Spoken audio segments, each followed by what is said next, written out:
All right, guys, here we go. Today we're going to learn to draw lips, or at least we're going to practice drawing lips. And I don't like the idea of drawing lips floating in space, so we're going to draw the whole bottom half of a face. And we're going to make it symmetrical so it's nice and easy. Lips are hard to draw. They seem pretty simple. They seem like two curvy lines in one straight line, and there are no straight lines, and there are no perfectly curved lines. I'm going to draw a nose here, and we're going to try and float lips underneath them. I think the hardest part of drawing a face and drawing the lips of a face is figuring out where they need to go. After that, it's kind of a matter of shaping and reshaping.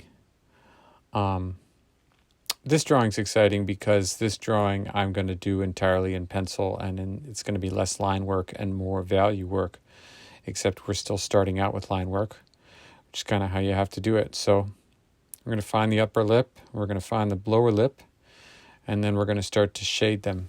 And you'll notice it's kind of interesting that, I set the lines before I start shading. They just look awful. They look ridiculous. But then you start to realize that when you're actually drawing a face, a real face, there aren't any lines. So when you put lines down to reference where things go, I think for a while you have to be okay with it looking kind of crappy. I know I sound like I'm being hard on myself sometimes, but I think that when you're in your drawing journey, you're going to be hard on yourself too, and you're going to have to be okay with it. You're going to have to use it, and you're going to have to trust that even when a drawing that is not complete yet looks terrible in your mind, you have to kind of trust that if you just keep working at it, it's going to get better. The fun part of laying value down, I shouldn't say the fun part, the really hard part of laying value down, like I'm starting to do now over a line drawing, is that initially it's just going to look bad, it's going to look messy, and you're just going to have to keep going and find it and trust it. I'm going to say that a lot in this drawing and a lot in the drawing process for a lot of these videos, and I think that's paramount. It's key, just trusting and moving forward. This girl, the line between her upper and bottom lip, her lips are not open, but there's a nice dark shadow in between them, and it was really hard to find. It's not straight, and it required some kind of some kneading. I like to joke that these value drawings are kind of like working with clay. You're really shaping it. You're laying down some stuff, and then you're going back over it and going back over it and going back over it, and you'll see that in my drawing. So really, it stops being a drawing once I've laid value down everywhere and starts to be something that is something that I'm shaping. I'm chipping away at it, and I'm adding things to it.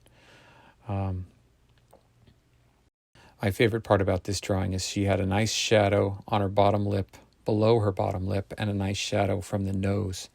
So you create this kind of nice light source that you'll see with these wonky diagonal lines I have underneath her nose and underneath her bottom lip.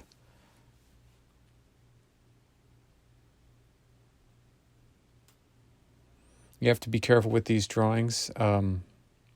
This is a value drawing. This isn't a line drawing like all the other drawings I've done for the YouTube channel, and that's kind of exciting. I'm going to do more of these, but you have to pay attention to how little lines there actually are on a face.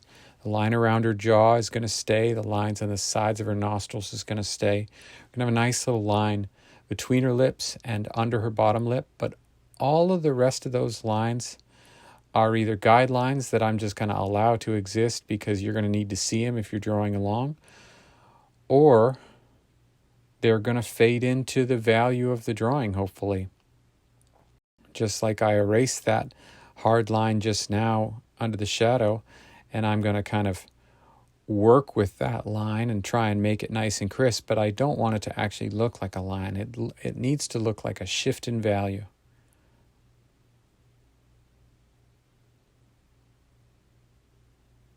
It's a pretty girl, strong jaw, large lips, button nose. She's cute. The fun part of these drawings and the fun part of making lips look sexy is to try and really crush that outer edge of the lip, there's usually a little bit of a gap. Lips don't just come together smoothly. It's a big hole, and with the lips shut, there's kind of a fold on the edge of each lip and the crease. And if you make that look nice, the lips look kind of sexy, but kind of like they're curling around to the side. They're curling into the face. Now the glare on the lips and the shadow on the lips is important, because as I work it at this phase, well, just before I made these marks, it looked like her bottom lip was pooched out, but really it's just that I haven't gotten the shadows right. And that's not something I knew what it was supposed to look like before I started laying it down. It's something I saw it, I drew it, I realized it was wrong, and I start to work with it. I start to knead it. I start to massage it. I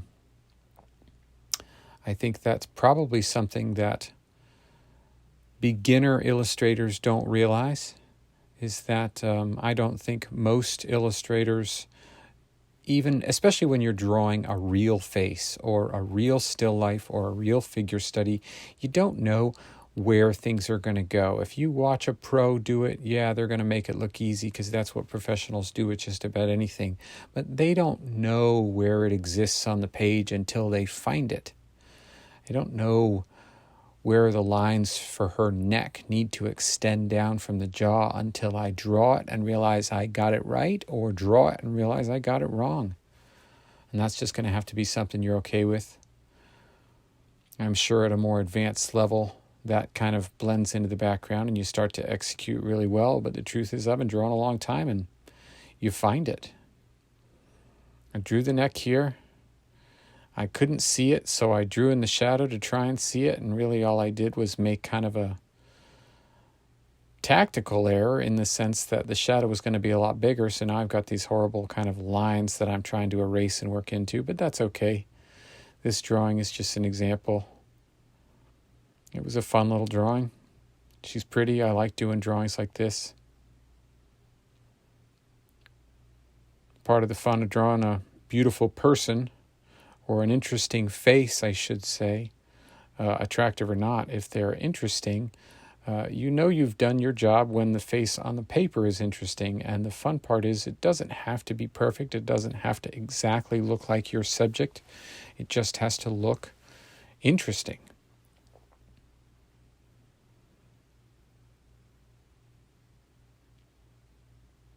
I like that underneath her lip, on the left side, there is just a little bit of light hitting it, because that part sticks out and the light hits it. And when I was able to figure that out, looking at the drawing I was working from and get that on my piece of paper, it just started to look real. I'll probably erase into that spot somewhere here in a second to make it look a little better.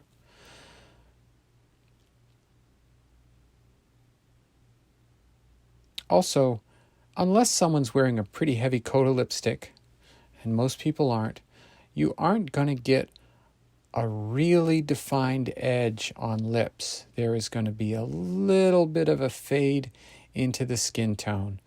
Unless, of course, like in this drawing in the upper lip, you've got a distinct shadow between the surfaces of the faces that are angled downward and the surfaces of the face that are angled upward. But still, I could probably soften the line of that upper lip up a little bit, and it would look a little bit more real. But I think we end up being content with where we're at right now on that upper lip.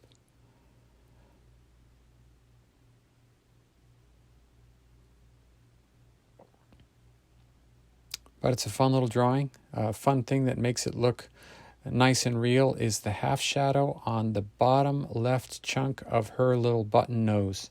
That little bit of shadow, which definitely was in the picture, if you can identify those things in your drawing, it goes a long way to making them look super real. Anyways, thanks for watching, guys.